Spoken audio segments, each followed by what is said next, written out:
அன்பே சிவம் மனமே குரு என்றுணர்த்திய குருவே போற்றி. சத்தும் சித்தும் எதுவென்று உணர்த்திய குருவே போற்றி.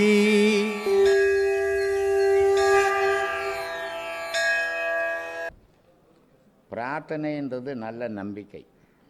ஆனால் பிரார்த்தனைப்படி நடந்துக்கணும், அதுதான் நல்லது. ஆனால் பிரார்த்தனை மட்டும் பண்ணிட்டு விட்டுட்டிங்கன்னா அது மூட நம்பிக்கையாக மாறிடும். ஏன் சொல்கிறேன்னா, இப்போது பிரார்த்தனை எத்தனை விதமாக இருக்குது அப்படின்னா நிறைய விதமாக இருக்குது. கணவன்கிட்ட மனைவி பிரார்த்தனை பண்ணுறா, எனக்கு இது வேணும் அது வேணும் இது செய்து கொடுங்கன்னு பிரார்த்தனை. தாய்கிட்ட பிள்ளைங்க பிரார்த்தனை, கடவுள்கிட்ட மனிதர்கள் பிரார்த்தனை. ஆனால் இந்த பிரார்த்தனைகள் சொன்னபடி நடந்துக்கணும். ஐயா நான் வரேன், கோவிலுக்கு வருவேன், ஆடி மாதம் 10ஆம் தேதி நான் கோவிலுக்கு வந்துடுறேன், போயிடணும். அப்படி போகலை, காசு கிடைக்கலங்க, 10ஆம் மாதம் வரேன்னு சொன்னங்க, காசு கிடைக்கல, அதனால் அடுத்த வருஷம் போகலான்னுக்கிறேன்னா ரோட்டில் நடக்கும்போது ஒரு கல்லில் போய் உன் கால் இச்சுக்கிச்சுன்னா கூட அந்த பிரார்த்தனையால் இச்சுக்கிச்சுன்ற எண்ணம் உனக்கு வந்துடும். அதனால் எதையுமே சொல்லக்கூடாது. ஆனால் சொன்னால் அதை செய்துடணும். செய்யலைன்னா உன் மனசே உன்னை கொல்லும். கடவுள் வந்து எங்கேயும் பழி வாங்கிறதில்லை. சொன்னதும் உன் மனம், உன்னை கெடுக்கிறதும் உன் மனம். அதனால் அந்த மனம் தெளிவாக இருக்கணும்னா சொன்னதை செய்துடு, இல்லைன்னா சொல்லாமல் கம்முனிரு. இது மாதிரி எங்கள் அப்பா இறந்து 1 வருஷம் கூட ஆகலை சாமி, நான் ஏதாவது நல்ல காரியங்கள் செய்யலாமா அப்படின்னு என்னை கேட்டார். நான் சொன்னேன், உங்கள் அப்பா இறந்த உடனே என்னப்பா பண்ணேன்னு. விளக்கு கொளுத்துனேன் அப்படின்னார். சரி அப்புறம் என்ன பண்ணேன்? தேங்காய் உடைச்சேன். அப்புறம் என்ன பண்ணேன்? கற்பூரம் கொளுத்துனேன். இதை பணத்துக்கு கொளுத்துனியா இல்லை கடவுளுக்கு கொளுத்துனியான்னு கேட்டேன். இல்லை, செத்து போன பணத்துக்கு எவனை கொளுத்துவானா சொல்லு. ஆனால் தலைமாட்டில் விளக்க கொளுத்தி தேங்காய் உடைச்சி வச்சுட்டான். வீட்டில் இந்த பொணத்தை எடுத்து வந்து ரோட்டில் போட்டுட்டான். என்ன சொல்லி போடுறான்? எதுக்கு தேங்காய் உடைச்சி வச்சுக்கிறான்? இவருக்குள்ளே இருந்த ஒளி வெளியே வந்துடுச்சு, அதனுடைய அடையாளம் நான் விளக்கு கொளுத்தி வச்சுக்கிறேன். இவருடைய மனசில் 1000 அழுக்குகள் இருந்தது, இப்போ செத்த உடனே ஒன்றுமே இல்லை, வெண்மையாக இருக்கிறாரு, எல்லாரும் வாங்கன்னு கூப்பிட்றதுக்கு தான் ரோட்டில் போடுறோம் இல்லையா? அப்போது ஒரு மனிதன் இறந்த உடனே தீட்டான பொருள் எது? அந்த உடல்.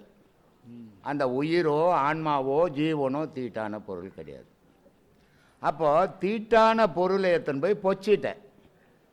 அப்போ அன்னியோடு அந்த தீட்டு போயிடுச்சு. மறுநாள் எங்கேருந்து வரும் தீட்டு? 3 மாதம் ஆகலைங்க, தீட்டு இருக்குதுங்க, கோயிலுக்கு போகலன்றான். இது அறியாமை. தீட்டுன்னு இந்த தீட்டு இருக்குது, நான் 3 மாதம் பொறுத்து கோயிலுக்கு போகணும், எங்கள் அப்பா செத்து போயிட்டாரு அப்படின்னு சொல்கிறதே தீட்டு தான் சொல்லின்னுக்குது. அம்மாவுக்கு 10 மாதம் தீட்டு போயிருந்தால் நானும் இல்லை, நீயும் இல்லை, மந்திரமும் இல்லை இல்லையா? முழு தீட்டு, அம்மாவனுடைய முழு தீட்டு நான் தான். அம்மாவுக்கு தீட்டு போச்சுன்னா நான் பிறக்க மாட்டேன்.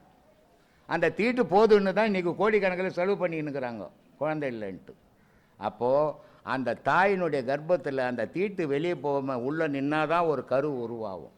அப்போ அந்த கருவே முழு தீட்டு தான். அதுக்கு உள்ளகிற பொருள் தீட்டு இல்லை இல்லையா? ஆனால் இது உள்ளகிற பொருள் வெளியே போனோடனே இது விழுந்து போச்சு. இதை எடுத்து போய் மண்ணில் போட்டோ இல்லை கொளுத்திட்டோ பூட்டேன், அப்போ தீட்டு அந்த நிமிஷத்தோடு போச்சு இல்லையா? எங்கே இருக்குது தீட்டுங்க? செய்யாமை. ஆனால் ஒரு பெண்களுக்கு தீட்டானா கோயிலுக்கு போகக்கூடாதுன்றது சரியா தப்பா? சரியான விஷயம். ஏன்னா நான் ஏற்கனவே சொன்ன விவேகானந்தரை பற்றி, ஷூ போட்டுக்கணும் கோயிலுக்கு போகிறது, மீன் துண்டு கோயிலுக்கு போகிறது, இதெல்லாம் பண்ணக்கூடாது. ஏன்னா அது பரிசுத்தமான பொருள். அப்போது இந்த தீட்டுன்றது அசுத்தமான பொருள். அப்போ இந்த அசுத்தம் வரும்போது ஒரு 4 நாள் பொறுத்து கோயிலுக்கு போகலாம். ஆனால் வந்த அன்றைக்கே போகக்கூடாது. இப்போ ஒரு கோயிலுக்கு போகிற, நீ எங்கேயோ போனேன், ஏதோ சந்தர்ப்ப சூழ்நிலை கறி மீன்லாம் துண்ணுப்பட்ட, கோயிலுக்கு கூப்பிட்டா வருவியா? ஏன்? உன் மனசு இருக்கும். அது மாதிரி பொம்பளைங்களுக்கு தீட்டாகி போச்சுன்னா அந்த 3 நாள் கோயிலுக்கோ இந்த பாடமோ பண்ணக்கூடாது. ஏன்னா நீ தேடுற பொருள் சுத்த பொருள், நீ சுத்தமாக இருந்து தேடணும். அதுக்காக போகணுமே தவிர செத்து போய் 6 மாதம் பொத்து தீட்டு இருக்குதுன்னு சொன்னால் அது மடத்தானம், அறியாமை. அது போன சாமி. சாமி, இந்த மனித பிறவி இருக்கு இல்லைங்களா? ஆமாம். இந்த மனித பிறவிக்கு வந்து எது சாமி, பிறப்புக்கு எது சாமி காரணம்? எதுவாக இருக்கும்? ஆசையாக இருக்குமான்னு எனக்கு ஒரு நாம் செஞ்ச அந்த கர்மா தான் நமக்கு பிறவிக்கான காரணம். உலகத்தில் மனுஷன் மட்டும்தான் அந்த கர்மாவை காரணம் இல்லை, எல்லா உயிரினத்துக்கும் காரணம் நாம் செஞ்சக்கூடிய கர்மா. அவங்க செஞ்ச கர்மாவை ஒரு பிறவி எடுத்து இதை கழிச்சிருப்பா, ஒரு பிறவியை கொடுத்துட்டு இந்த பிறவி இந்த ஒரு படம் ரஜினி படம் இருக்குது, எத்தனை கோடி கொடுத்துருவாங்க, இத்தனை நாளுக்குள்ளே நீ இந்த பணத்தெல்லாம் காலி பண்ணிட்டா இந்த சொத்தெல்லாம் உனக்கு அப்படின்னு சொல்கிறாங்க. அந்த டேட்டுக்குள்ளே அதை காலி பண்ணணும். அதை போல் இறைவன் நமக்கு ஒரு பிறவியை கொடுத்துட்டான், அந்த பிறவிக்கு ஒரு நாளை குறிச்சிட்டான். பிறந்த நாள் மட்டும்தான் நமக்கு தெரியும், போகிற நாள் நமக்கு தெரியாது. அதனால் தெரியாத நாள் தான் பிறந்த நாளே கும்பிட்டுக்கிறோம். போகிற நாள் தெரியுன்னா அதையும் சேர்த்து கும்பிட்டுடலாம். ஆனால் நல்ல வேலை அதை மறைச்சிட்டான் இறைவன், இல்லைன்னா அதுக்கு பயந்து கும்பிடும், கேட்கல மாட்ட முடியாது, ஜாஸ்தி ஆகாது. உனக்கு டேட்டு குடிச்சிட்டான், ரொம்ப ஆடுற சொல்லிடலாம். இல்லை எல்லாரும் ஒதுக்கிடுவாங்க. எல்லோரும் இப்போ டாக்டர்கிட்ட போகிறோம், உடம்பு சரியில்லை, நல்லா இருந்தால் சரி இன்னும் கொஞ்ச நாள் தாங்கும்பான்றாங்க. ரொம்ப வீக்காக இருந்தால் பார்த்து நடந்துக்குப்பா, வெயிட்டெல்லாம் தூக்காத, சீக்கிரம் போயிடுவேன் அப்படின்னு சொல்கிறாரு. அப்போ நாள் தெரிஞ்சால் சொல்லுவாங்க இல்லையா, அந்த மாதிரி தெரிஞ்சிடக்கூடாது, தெரிஞ்சால் இந்த உலகம் நல்லா இயங்காது அப்படின்னு என்ன பண்ணால் அந்த தேதியை மறைச்சிட்டான்.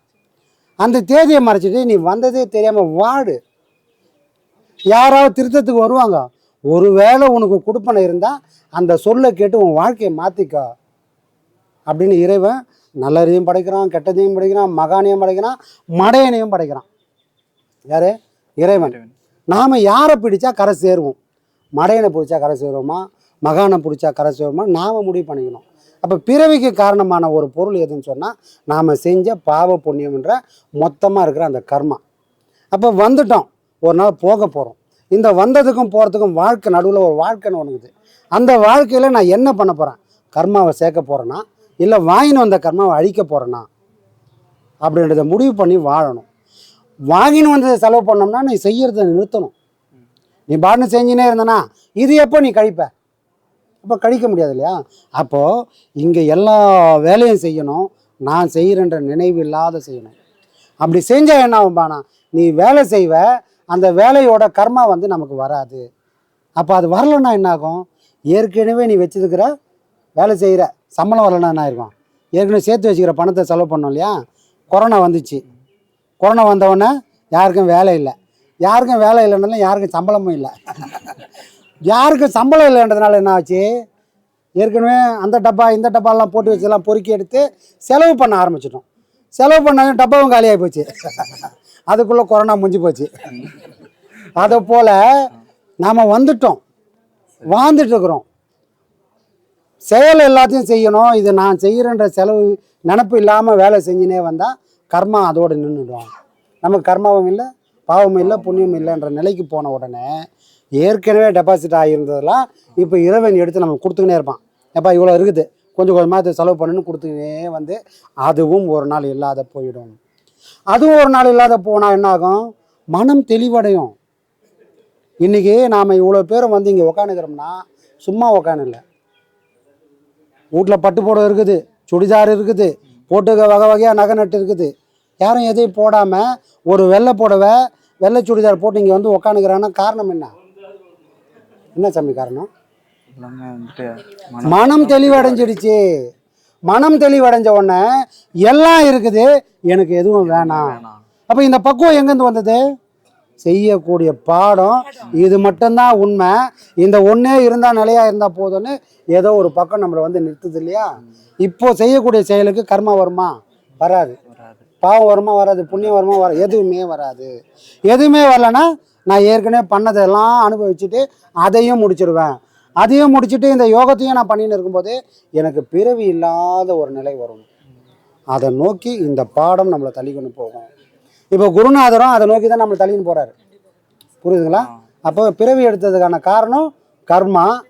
ஆனால் அதை விட முக்கியமான காரணம் என்னன்னா, பிறவி எடுத்ததுக்கு அடிப்படை காரணம் நான் இறைவனை மறந்துட்டது தான். மறந்துட்டேன். இந்த பிறவி கொடுக்குறேன், இந்த பிறவிலையாவது நீ யாருன்னு தெரிஞ்சுக்கோ, நீ யாருன்னு தெரிஞ்சாதான் இறைவன் யாருன்னு தெரிஞ்சுக்க முடியும். நீ யாருன்னு ஒருத்தன் தெரிஞ்சிட்டான்னு சொன்னால் அவனுக்கு கர்மான்ற பந்தம் இருக்காது. தான் யாருன்னு ஒருத்தர் உணர்ந்துட்டான்னு சொன்னால் இறைவன் அவனுக்கு உலகத்தோட வாழவே முடியாது. அவன் இருக்கக்கூடிய இடம் இறைவன் இருக்கக்கூடிய இடமா மாறிடும். புரியுதுங்களா?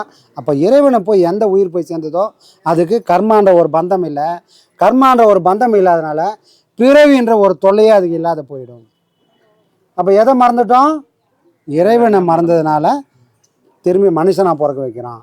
திரும்ப இறைவனை பிடிச்சிட்டா இங்கே வர வேண்டிய வேலையே கிடையாது. கைலாசத்தில் ஒரு தோட்டம், அந்த கைலாசத்தில் ஒரு தோட்டத்தில் ஒருத்தர் போய் பூ பறிக்க போனார். வேற ஒன்றும் பறிச்சா பண்ண போல. எதுக்கு பூ பறிச்சாரு? சிவனுக்கு அர்ச்சனை பண்ணணும்னு போனவர் தான் அவர். நல்ல நோக்கத்தோடு தான் போனார். எங்கே போனார்? கைலாசத்தில் போனார். பூமி கூட வரல அவர். அங்கே 2 பேர் உழவு போய்க்கிறாங்க. ஒரே ஒரு சின்ன மயக்கம். ஆகா எவ்வளோ அழகாக இருக்கிறாங்க. இவர் நினச்ச ஒரே செகண்டு அங்கே ஒருத்தருக்கு பிளிங்க் ஆகி போச்சு. வாங்கினா உனக்கு என்ன வேலை சொன்ன, நீ என்ன வேலை பண்ண? பூ பறிக்க போனியே, பூ பறிச்சுட்டு வந்தியா? போன வரதெல்லாம் நீ ஏன் பார்த்துட்டல? அப்போ உன் மனசில் ஒரு சஞ்சலம் வந்ததில்ல, இந்த சஞ்சலத்தை தீர்க்கணும்னா உன்னை பூமிக்கு அனுப்புகிறேன், அதெல்லாம் தீர்த்துட்டு வந்துடுறான். நாமளும் கூட மனசில் இருக்கிற சஞ்சலத்தை தீர்க்கறதுக்கு தான் பூமிக்கு வந்தோம். அதை மறந்துட்டோம். யாரோ ஒரு குருமார்கள் வந்து நீ எதுக்கு வந்தான்னு தெரிஞ்சுக்கடான்னு ஒருத்தர் வந்து உணர்த்துறாரு. அந்த உண்மையை உணர்ந்துட்டு போனால் திரும்பவும் கைலாசத்தில் இடம் கிடைக்கும். இல்லைன்னா ஊருக்கு வெளியே இடம் கிடைக்கும். புரியுதா? சுந்தரரோட வாழ்க்கை அதை தான் சொல்ல வருது. அதுதான் சாமி.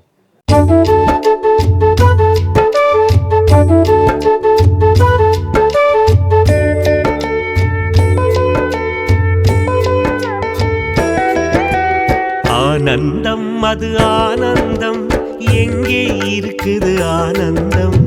ஆனந்தம் அது ஆனந்தம், எங்கே இருக்குது ஆனந்தம்? அங்கே இங்கே தேடிட வேண்டாம், நம்முடன் இருக்குது ஆனந்தம். அது பிரம்மஸ்ரீ நித்யானந்தம்.